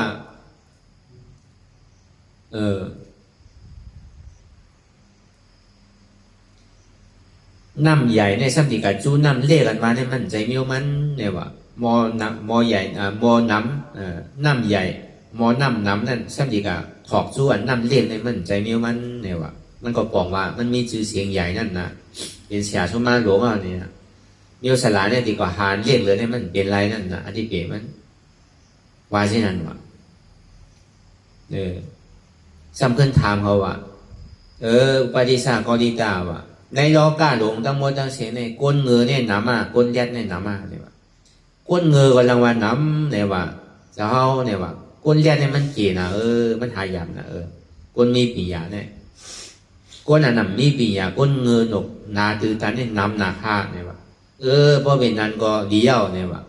ก้นอันแย่อันเชี่ยวเนี่ยมันดีกว่าหาเจ้าก้นตามมาเว้ยเนี่ยวะก้นอันเงืออันหวานเนี่ยมันดีมาหาเขาเว้ยเนี่ยวะที่คือเก่ากว่าหาได้มันกึ่งตานมันเนี่ยว่าเช่นนั้นว่าที่เจ้าปฏิสากริตาเขาจะเฮาว่าเช่นนั้นเนี่ยว่าพวกข่าวเขาเมื่อในลูกน้องอันมาจอมขาวเขาหกปักนั่นที่มือจอมโมเดมือของมือดอกเนี่ยว่าเช่นนั้นพอเป็นนั่นมาเอาเนี่ยเขาจนกันมือมันเจ็บใจพวกเนี่ยหากก็ออกเลยว่านั่นสัญญาณนั่นก็เบอร์มันเสียหลายแต่ก็ลูกน้องมันหนานั่นก็หาออกเลยว่าพอเป็นนั้นเนี่ยเขาเมื่อถ่อมตราพระเป็นเจ้าเพราะว่าลูกตีไก่มาเอาเนี่ยพระเป็นเจ้าก็ห้องเอาคำเดียวปีกซ้ายปีกขวาเอาไม่เอาอุปติสากริตะมาเอาพวกเขามาเอาเนี่ยก็มาย้อนเป็นลูกน้องตะเปพระเป็นเจ้าก็ห้องเอามาฮิภิกขุเนี่ยเขาว่าเย็นเป็นเจ้ายาฮันมาเทเมื่อนั้นอายุ50 ว่าก็ยังดื้อเป็นซ้อดับปานอยู่เจ้าสารีวุตระเจ้ามกรานั่นดื้อเป็นซ้อดับปานอยู่พระเป็นเจ้าจังดีต่างซื้ออุปาทิชานันว่าเป็นสารีวุตระกอริตานั้นต่างซื้อว่าเป็นมกราสาลีเนี่ยห้องกับเมเนี่ยเป็นเครือปุ่งหน้าสาลีเป็นสเทห้องว่าสารีวุตเนี่ยเป็นดุสเทสาลีเนี่ยเขาเป็นเครือสาลีมกรานั่นก็เหมือนนั่นนั่นก็เป็นเครือมกราปุ่งหน้าเขาเป็นสเทเหมือนกันพระเป็นเจ้าสันติว่าปีกกว่าพระเป็นเจ้าในห้องว่าสารีวุตระปีกซ้ายนี่เป็นมกราก็ในบ่เป็นนั้นเนี่ยก็อันจ้าลุงน้องตะเปเตียนมาซ้อมนั่นใน6 ปักนั่นเพราะพระเป็นเจ้าห่อตะลาหารตะพรนั่นง่ายๆก็หนังก็หาหันเทียบถึงนั่นอจองทุกขะอโจทุกขะอจองสุขะหาหันตัดถึงนั่นหาสังหาทุกขะหันสังหันเหตุหางเอาอจองทุกขะตัดสังตัดอัตตาถึงสังถึงกว่านี้เป็นอนัตตาก็หาเทียบพอเจ้าเนี่ยก็อันเป็นลูกน้องแต่เปมาจอมเสาสารีวุตระเขาจอมบอกกระลานเขานั่นเนี่ยก็พวกปากเนี่ยเป็นยาห้านต่างกว่าเช่นเวลาเจ้าสารีวุตระเนี่ยจอมบอกกระลานไปเป็นเถอะก็เพื่อสังหนักเขาตึ้งก้างยุ่งเถอะเขาหยาดมียาเขาท่าตัวดีๆก่อนไปเป็นทั้งตึกเป็นซ้อดาบานไงก็เป็นนั้นเนี่ยกับเฮตลาจอมบอกกระลานเมื่อเลินในข่าวตังห่างกันบอกว่า1-2 วงเจ้ามุกขลาเป็นยาฮันตาเจ้าสารีวุตระเขาจะนี่เป็นยาฮันตาก่อนต่างก็เป็นต่างยาฮันตาก็เอาเนี่ยไหวสินันมาเนี่ยพระเป็นเจ้าเขาจึงดีต่างอิทธิกตาเจ้าสารีวุตระเนี่ยเป็นปีกาพระเป็นเจ้าเป็นก้อนมีปียาตั้งหูก็เหลือเสียพระเป็นเจ้าในหนับประซองในเป็นเจ้าสารีวุตระก้อนนี้พุ่งตะโคใหญ่กว่าเมืองผีเมืองสางเลยพอถึงเมืองเปสิผมมีอะไรนั่นผู้ตะโกหมอวินหมอลำลินอะไรนั่นเป็นเจ้ามกราในปัญญาทักถาไปลองตั้งปีญาเลยไป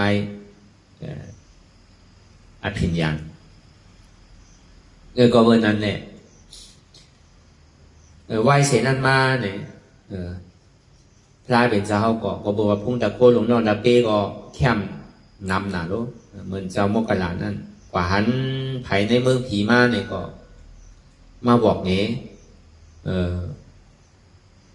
ปุริสาตั้งนำว่าคนไหนเลยอยู่ติดในศาสนาพุทธะคัมพระเป็นเจ้าเฮาต้อเต้ดูเขา1 เจาะต้อเต้ดูเต้1 เหลี่ยม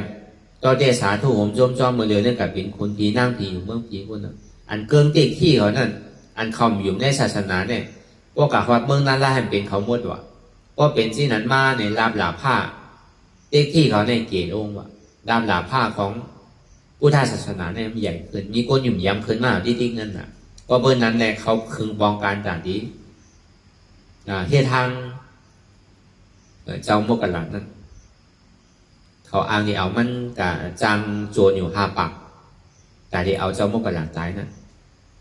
แต่แวร์ก็มันสมียดผินอย่างนี้วินไปเป็นซองปอกว่าผ่านสามไอ้ปลายที่มันตันหูโตดีกว่าก็ในกำเนิดสุดมามันตึกอยู่ในเทินป่าตีหนึ่งตึกเขาสมาบาทอยู่เขาพระราชสมาบาทอยู่ก็ในพอเป็นมันวนด้วยอาติกาลาบวนมาเนี่ยมันเป็นเฮ้เนี่ยว่ามันจะที่วนมาก็เปว่ามันก็จำที่เอาปรินิพพานเนี่ยว่าเมียว่าพระเป็นเจ้าแหละมหาสวัสดิ์อัครสวัสดิ์ก้าในภัยที่เอานิพพานอ่อนตั้งเนี่ยว่าเจ้าเมียวอัครสวัสดิ์ก้าในที่เลยเอานิพพานอ่อนตั้งเนี่ยมันถึงข้าวยามโหลเอานิพพานเนี่ยแล้วก็เบอร์นั้นแหละมันก็สันนิจุดเนี่ยว่าเมื่อโจรเขามาเนี่ยก็มันก็ไปเขาก็ป้อทุบเนี่ยลูกเนี่ยไปย่อยหมดว่ะวางไปนะเขาว่าถามว่ามันตายพอดีเป็นเช่นเต็ม3 ทุกเนี่ยมันจะที่เขาสมาบาเนี่ยก็เขานิโรธาสมาบาเนี่ยก็จู้สังไอเป็นขึ้นในจะที่วินเมื่อกันก็พระเป็นเจ้าไวยสาถึงพระเป็นเจ้าค่ะลูกน้องตะเปในสังสารในค่ะสังวาคาไรพิษไรเปิงเดอเสพระเป็นเจ้าเนี่ยก็แค่ต่อพระเป็นเจ้าอย่าดี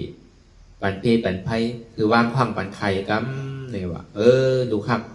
มอกกะลาว่ามันมีตั้งเหตุเขาตุ้มเตอร์ใส่นี่มีเฉยร้องเนี่ยว่าในวันเหมือนในคาดูดีเลยเอาปรินิพพานดีเลยเอาดีไรเนี่ยดีเลยเอาดีมาหินดีในป่าเลยดีนึงนั่น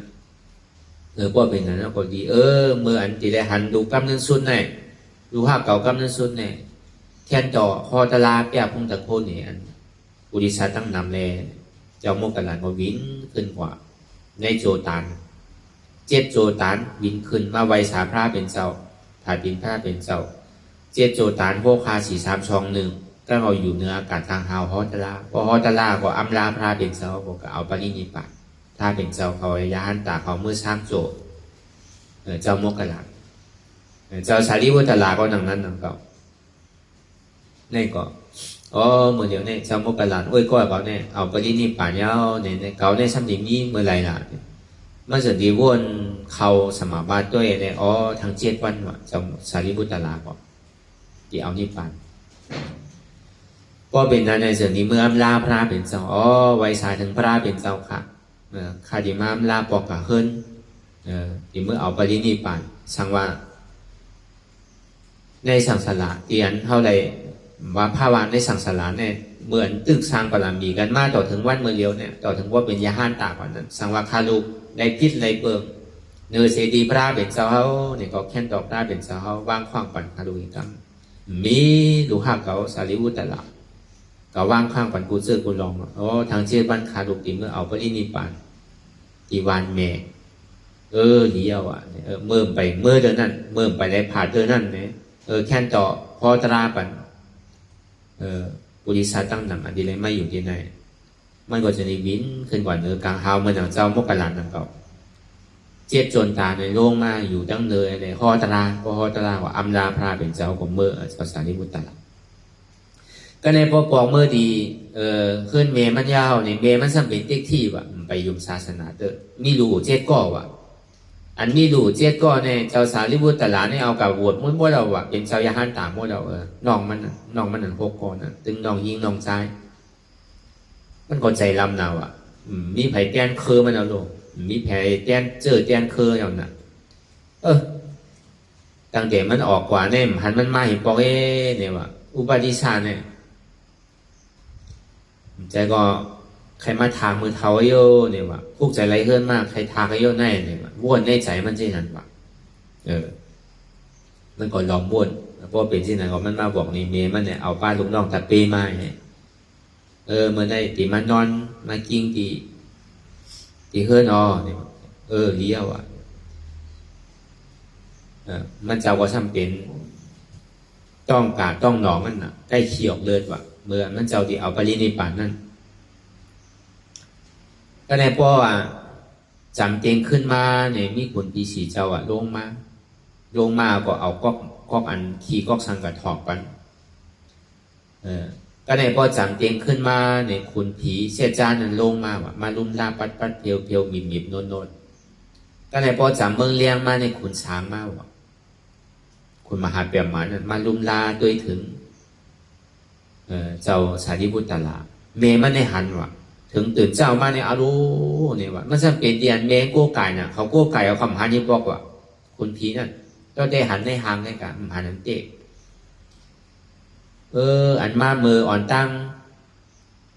จำดีเตียงขึ้นนั่นมือปฐมายามนั่นเป็นห้องวาสานาลูกเนี่ยว่ะคุณพี่สีเจ้าเนี่ยว่ะเป็นคุณพี่สีเจ้านั่นเนี่ยว่ะลูกในแม่เลยคุณพี่สีเจ้าวันห้าเนี่ยว่ะพอดีเอาในวัดวาเด็กก็มันเหมือนหนังกะปี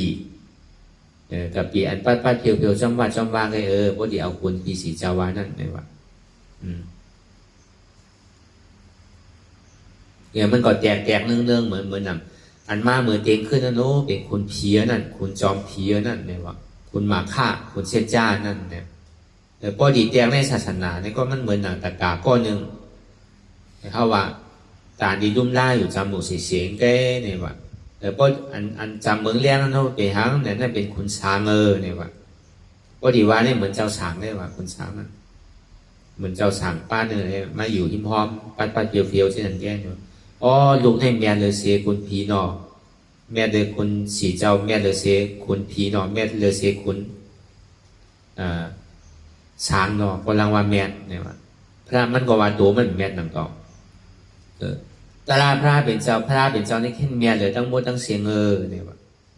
เนี่ยตั้งแต่นั้นมาเลยเจ้าสารีบุตรตัดลานั่นจะมีใครปื้นพระเป็นเจ้าเท่านั้นนะตั้งแต่เป็นลูกคนน้องข้ามเลยออกทอดออกเถินในข้าวตั้ง6 ปีย่อม2 เหริญใครลองปื้นพระเป็นเจ้าในลูกตีเจ้า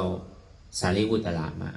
เพราะว่าใครปื้นพระเป็นเจ้าเนี่ยเอาเมมันในโต๊ะเป็นช่อดาบานกว่าดีเต้มันใครมาช็อตเมก็หนังกองเพราะว่าโต๊ะเป็นช่อดาบานก็หยุ่มย้ำพระราตราสังขารน่ะมันหยุ่มย้ำเนี่ยมันย่ำแมนโตย่ำแมนขึ้นพระอย่าบินว่าแมนขึ้นพระย่ำไปแมนขึ้นลุกมันเดินน่ะอันไหนเจ้าสารีบุตรตลาดเข้าขึ้นปอกกับช็อตเอาเมมันเจ้าเลยเป็นอริยช่อดาบานกว่านอกมันเจ้าพวกก้อนเนี่ยก็เป็นเจ้ายาห้านตามหมดเนี่ยเหมือนหนังเจ้าโมกหลานเนี่ยก็เบอร์สังแลได้ถูกโจรป้อหลาเนี่ยเมื่อจัดล้างป้นมานั่นอยู่จอมปอจอมเมย์ถ่อมกำว่ากำงายนะวะก็ในปอเมย์ฮัมหลีดูมันวะมันมีก็มีกูฮัมใครเตะนะเฮ้ยนั่นนะมันมาเตะเลยลูกเมย์กะหาบันมันวะเดืออะไรก็การเลยเตะวะก็ในปอหึงเป็นหึงไม่เอาเนี่ยเมย์มันเนี่ยซ้ำจังปอจังเมย์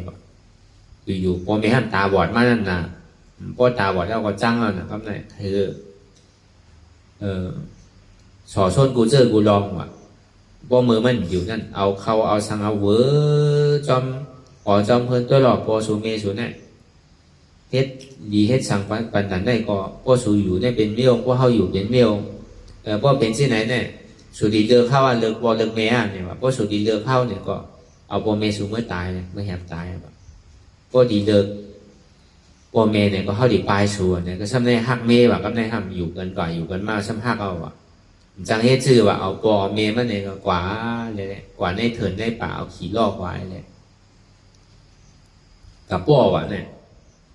เอาค้อนปอไม่ปอดีปอตายนั่นกันก็ในปอเมมันซ้ำตาบอดหันสังนู้เดี๋ยวนี้ห้องว่าลูกเก่าเนี่ยว่ะไปเลยเนี่ยว่ะเมื่อเลี้ยวในโจรเนี่ยมาโจรเท่าเนี่ยว่ะโจรเนี่ยมาโจรเท่าปอเมได้เท่าเย้าในตายก็เติ้งมันหล่อเนี่ยว่ะก็การลูกเขาเนี่ยยังตึกหนุ่มอยู่ว่าเอาตัวรอดเลยปอเนี่ยตายแล้วก็เย้าก็เนี่ยปอเมเนี่ยว่ะก็อะไรยินกำปอเมที่ไหนเนี่ยมันข้อขมนะว่ารู้ปอเมเก่าเนี่ยหักเก่าปอตันในตันเนื้อเนี่ยเก่ายังเฮ็ดไรแน่เนี่ยว่ะมันก็ขึ้นแหมแปรเลยว่ะปอเมนะมันก็ซ้ำขึ้นเฮ็ดเตียงมันน่ะเรียนมาหาปอเมขึ้นเมื่อเดี๋ยวนี้โจรเนี่ยไปเอาครับปอเมเอาเนี่ยว่าปอเมื่อเฮิรนขึ้นขาเนี่ยว่าเป็นเช่นนั้นนะในฮาวาปืนลองเจ้าโมกันนันอติการาป้นมาเนี่ยก็เบอร์ว่าได้ถูกโจรหาปากนั่นป้อต่อถึงป้อตายก็เปิดอาแปตั้งพิษเลยป้อเมไว้อ่านเดี๋ยวเอาปอเมตายนั่นน่ะย่ำขำเลยลูกก็ยังติเลยหับ อาจเปลี่ยนเตียนในเฮ็ดไว้อยู่ก็เบิ่นนั้นแหละในวันเมื่อไหร่เนี่ยก็เฮาเลยฮอกับการด้วยลองอองเตียนสามถูกพอเฮ็ดก็ก้นเมือกมันสิเป็นก้นเมือกพอเฮ็ดก็ก้นดีอ่อนเฮาก้นลองตั้งขีพอเฮ็ดก็ก้นเมือกอ่อนเฮาตกถึงก้นนาลายนั่นน่ะมันมาที่ไหนแต่สองว่าอองเตียนมันสามถูกมันเป็นตีวัสดีที่เอเตนาที่วัดดอเตียนคนสร้างตื้อกรรมตะลาเนี่ยอันนั้นเป็นตีมังกรมีแก้วมีเงินมีคำมีเสียงเป็นมังกรลามใช่เตี่ยมันหาตั้งออกก้นมนรอดนั่นเป็นที่มังกรลาอันเท่าไรเฮ็ดก่อก้นดีอันว่านั่นปัญญิตานันจะหรือเท่าไรเฮ็ดก่อก้นดีมีศีลมีธรรมมีวาสนาเหมือนกันตอนกันเฮ็ดจ้างตื้อกรรมตะลาเนี่ยวันนาทาปลายมาเนี่ยก็เข้าดีได้ป้วนลองตั้งขีป้วนลองตั้งทุกข่ายอย่างผุดคันใจพอเฮ็ดก่อก้นเมืองเนี่ยก็ดีอ่อนเท่าตกตั้งใจก็เบอร์นั้นแหละอันนี้ก็เป็นเปิงในวัตถุพระเป็นเจ้าเขาเมื่อศาสนาพระเป็นเจ้ายังตึงมีอยู่เจ้าเนี่ยมันก็มีศาสนาศักดิ์สิทธิ์ไว้จังว่าคนเขาเนี่ยมันก็ว่าตีเตมันใจน่ะมันก็มันมีน่ะเข้ามาในศาสนาก็ใครเกข้อเกน้ำห้ากามลีห้าจมลีและเข้ามาห้าใจก็ปูตายห้าพิษเจ้าพิษขุนห้าเนี่ยมันก็จังมีหลายเจือหลายร้องนั่นนะแต่ก็การเข้าต้องไว้ว่าการเรียนเข้ามาในศาสนาพุทธคำพระเป็นเจ้าเนี่ยหนึ่งเข้าโลหะเตียนสั่งถูกปกติมันสั่งถูกเนี่ยมันเป็นมังกรลามันใครแค่ก็ปกติมันสั่งถูกเนี่ยก็มันเป็นมังกรลาก็ในพอเขามาเห็นก่อโกนเนี่ยเพราะมัน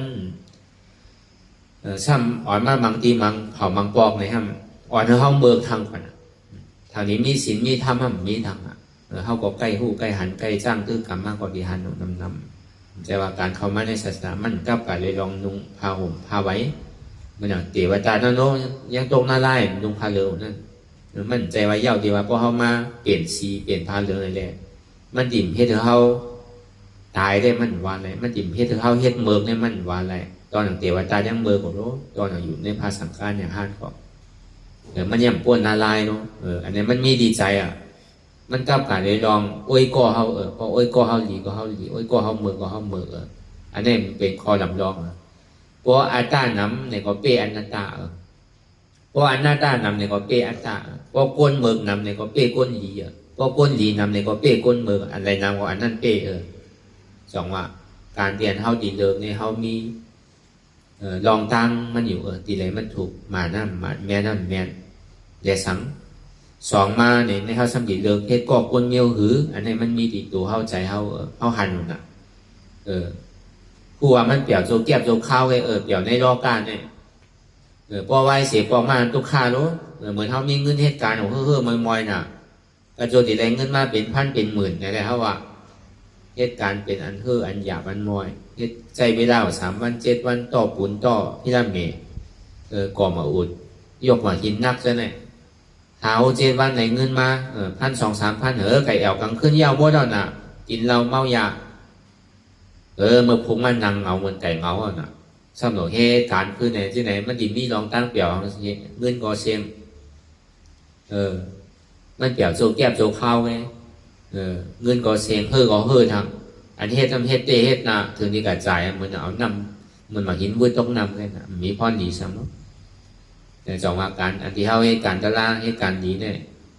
อย่าไปวนมันเป็นการบังคับอย่าไปวนมันเป็นกบเฮาน่ะกบเฮามีตัวมีใส่เฮาไว้หนังเก่าพอเขาเฮ็ดก็คนดีเนี่ยก็ว่ายืนมาเนี่ยก็เขาตีป้นตั้งขี้เลือดไหมเมื่อว่าเฮ็ดลองตั้งหลีเนี่ยมันก่อนเลือดร้อนไผ่มันกับไม่กับห้อนไผ่เพิ่นก็โหมจมเฮาเพิ่นก็จ้องตักเฮาเพิ่นก็ใครไวใครสาเพิ่นก็โหมจมตาดีดูดีด้านเฮาเนี่ยมันเข้มเกินเพราะเฮากับเหตุการณ์เพิ่นด้วยหรอกบางทีบางตั้งเพิ่นเนี่ยมันเลี้ยงน้ำก่อน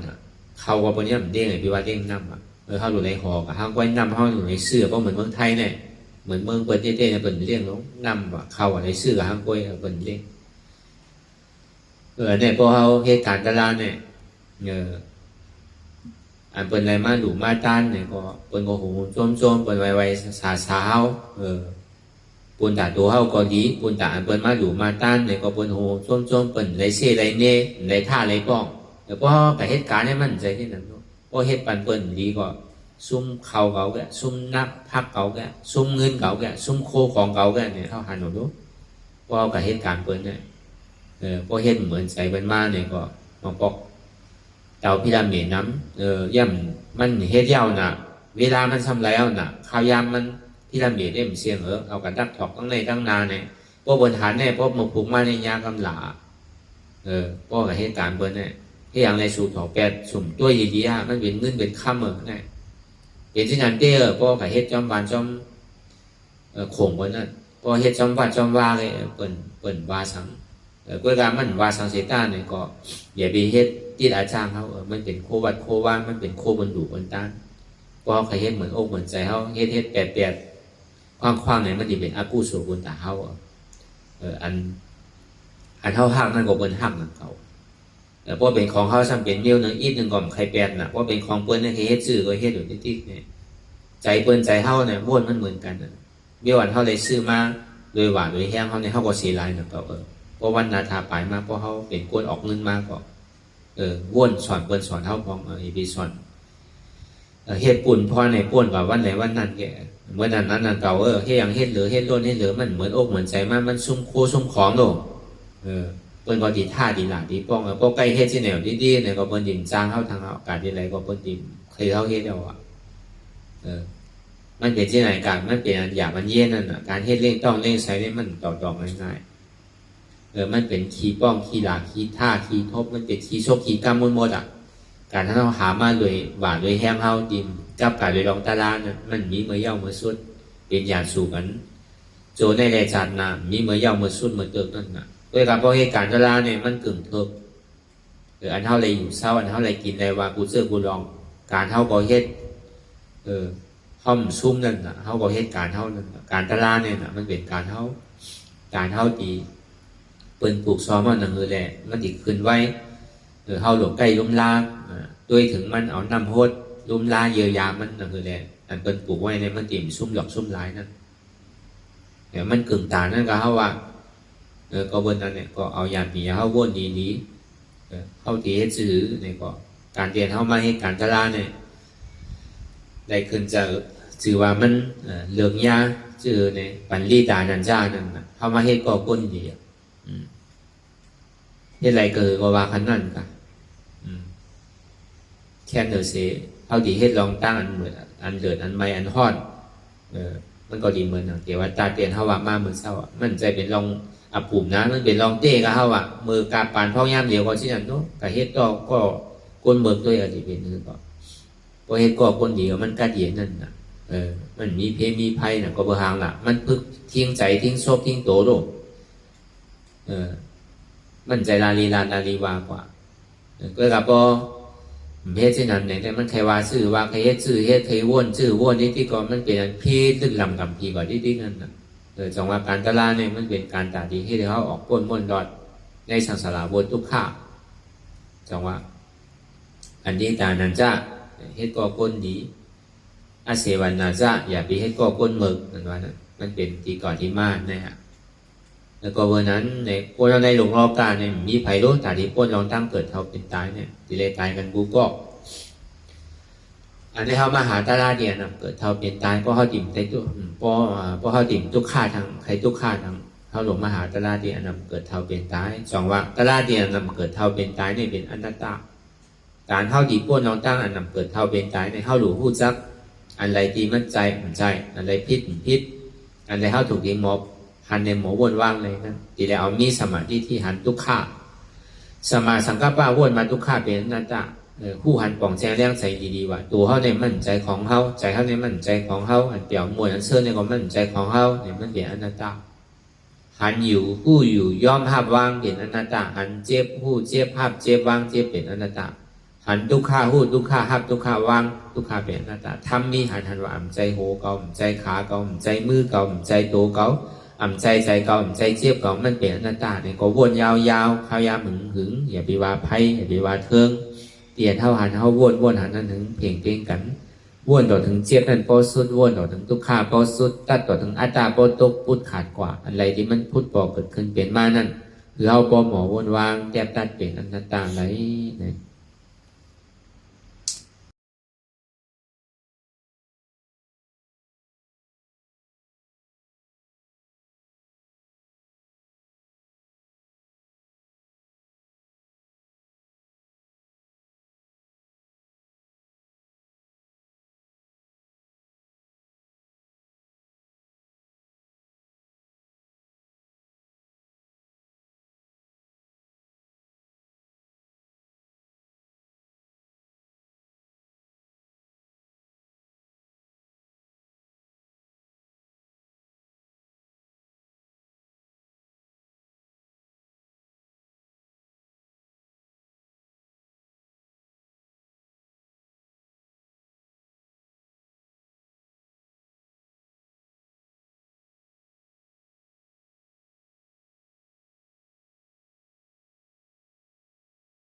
โตงหนึ่งค่ายลายพื้นเปิดตามึนตา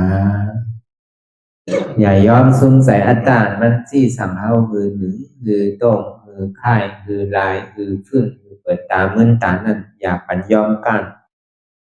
ไว้ใจให้ทานเสียสืบการปฏิบัติธรรมสมาธิที่หันสังหันเจ็บแกนโต้งตอดเนตรสานสันไว้คมไต่ไม่กัดอ่อนแข็งสู้ตุนจับยายเป็นอยากเป็นดูสภาวะยุคทาสีเปิงสนั่นมันอย่างเจ็บแกนโต้งตอดเนตรสานสันไว้คมไต่เนี่ยที่เขาวนวางว่าเป็นทานลม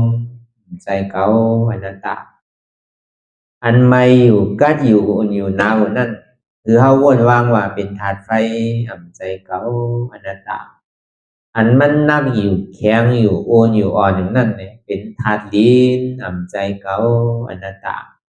อันมันซึมอยู่จับอยู่ยายอยู่เป็นอยู่ดูอยู่นั่นเนี่ยเกิดอยู่รับอยู่นั่นเนี่ยเป็นธาตุน้ำใจเก่าอนัตตาพอเอาสภาวะธาตุดินน้ำลมไพ่ในเกดีกว่าพอเอาสืบข่าวตังมันอยากมันผึดตกลงตรงอุ่งไว้แล้วก็เอาเส้นธาตุดินน้ำลมไพ่ในเกดีกว่าเพราะว่ามันกว่าไรลงง่ายๆเย้านี่ก็เขาก็สำคัญภาวะธาตุดินน้ำลมไพ่เนี่ยสืบวนเป็นอนัตตากว่าหนึ่งมาอย่าไปโกเนี่ยเทียบมาคือก็เอาหุ่มโซมภาพตอนว่างเป็นอนัตตาสองมาเนี่ยอย่าไปก้านเตอข้าวยำไปถึงเตออย่าไปก้านสามมาอย่าไปข้านวนปันทิกหันเยาวนเยาหันเยาวนเยาหันเจ็บวนเจ็บเป็นอนัตตาแต่ถ้าวนอนัตตาเนี่ยก็จะได้หันเจ็บหันทุกขะหันแล้วหันเจ็บหันทุกขะนั่นเนี่ยก็จะได้วนเป็นอนัตตาอันนี้ก็อย่าไปข้านวนอย่าไปลืมเนี่ยคือเขาตื่นตัวอยู่เสียผู้สังหลักอันนั้นอยู่มือเดียวเนี่ยมันใจการไพ่เนี่ยมันเป็นการเฮาคือเขาตื่นอยู่กับปัจจุบันพองยามเดี๋ยวเนี่ยคือเขาตื่นหาปัจจุบันที่มันเป็นอยู่มีอยู่เมื่อเดียวเนี่ยอย่าไปกะวนตั้งหลังตั้งนาวติ๊กเนี่ยคืออยู่จอมปัจจุบันที่มันเป็นอยู่มีอยู่เนี่ยวนเป็นอนัตตาจริงๆเนี่ยก็คือเขาไว้ใจให้ทัศนานเสสืบข้าวตั้งกว่าตั้งนาแทงวนต่อถึงเจ็บปอสุดวนต่อถึงทุกขานั้นปอสุดอะไรที่มันพูดบอกเกิดขึ้นเป็นมานั่นเนี่ยก็คือเขาวนวางเป็นอนัตตาทำใจตัวเก่ามาดีตัวเป็นอนัตตามาดีใส่ในก็อ่ำใจเก่าอนัตตามาดีเจ็บในก็เจ็บในก็อ่ำใจเก่าอนัตตาวนลองเปินก็อ่ำมีเปินอนัตตาวนลองเขาก็อ่ำมีเขาอนัตตาวนลองเฮาในก็อ่ำมีเฮาอนัตตานี่ชื่อไหนก็ได้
ลองตั้งอันเป็นอยู่กุศลกุยาย้ายข้องคำไว้ที่ใส่หูถอดถอนออกที่ใส่หูมันออกเสียงก่อนสภาวะอะไรก็ดีลองตั้งอะไรก็ดีอันเกิดขึ้นมาที่อยู่ตัวที่ใส่ที่เจ็บสนั่นถอดถอนออกที่ใส่หูมันออกเสียงสภาวะอยู่ธาตุสี่เปิงสนั่นเจ็บเทียนโตกอดเนตรสานสั่นไหวโคมไต่ไม่กัดอ่อนแข็งสู้ตุนสับยายจึงหยดเปลี่ยนดูสภาวะอยู่ธาตุสี่เปิงสนั่นตีหนังธาตุกว่าผู้ซับตีอัตตากว่ายึดว่ามีโตมีใสมีเจ็บสนั่นเอาบ่วางเป็นอนัตตาไหลลองแสนพ่องปิวอยู่อันเฮาว่นลึกว่นเลยอยู่เป็นเดิมเป็นลาวอยู่เส้นให้สาวถอดถอนออกตีใส่รูมันออกเสียงก่อนยอมกึดยอมออกยอมลงอันเฮ็ดให้เฮายินดียินให้เสื่อมอารมณ์เสื่อมถึงใสถึงคอไว้ตีมันยืดไว้ตีมันเป็นทุกขานั้นปวดปล่อยวางออกที่ใส่หูมันออกเสียงก่อนลองเสื้อเป็นทุกข้าเลยลองย้อนถึงใส่หลายอย่างมันเกิดขึ้นมาตีตัวที่ใส่ตีเสียบสนั่นปวดวางย่อเสียงก่อนก่อยค่ายย้ายลายหนึ่งพื้น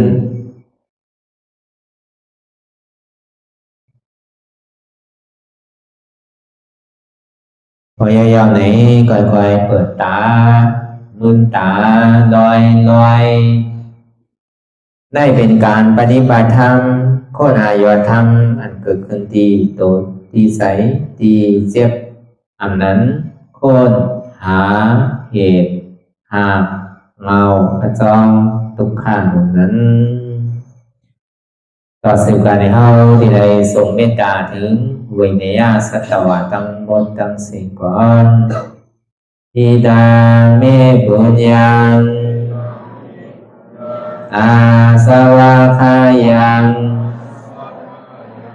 นิบานังวาหอตุมาปุญญาภากังสเปสัตตาสัมมาลาภันตุอิตังเมปุญญังอันเฮาคาไลมาตือกรรมปฏิบัติวิปัสสนาภาวนาหาอันยอดธรรมอนัตตาในอาสวะคายังเป็นอันถาสัพตัดแต่นาสวะสีเบิงเสียวแลนิพพานังตีนิพพานันขอดูให้ถึงเสกัมติคามาปุญญาภากังพรดีอันคามานังวิปัสสนาภาวนาทรงยืดปันสเปสัตตานังเทวปเมสลาญาติกาดึนเคเจอคือใดก็แลจากว่าสัตวาทั้งสิ่งต่างดวงงานสมาลาพันตุอะไรพรดีนำกันตั้งเฮาคา กามสิ่งสกามติคาโนสาธุสาธุสาธุ ต่อสิกว่าเฮาพระอ่อนกันเนาะพระหลวงที่ปุญญาก็ปันโตอริยเพศเจ้ากูเจ้าก่อนอริยเจ้ากูเจ้าค่ะในยามเมื่อไหร่ก็ดีอันข้าวอ่ำหูเสเลตั้งกามลงสามเปิงไหลวนพิษไหลลาพิษไหลเหตุพิษมาเจอนั้นแค่นดอปลดปล่อยวางความบันขาวเขาอย่าให้เป็นอันตรายลงอันเหตุมาโผนิปานันสกันติคาโน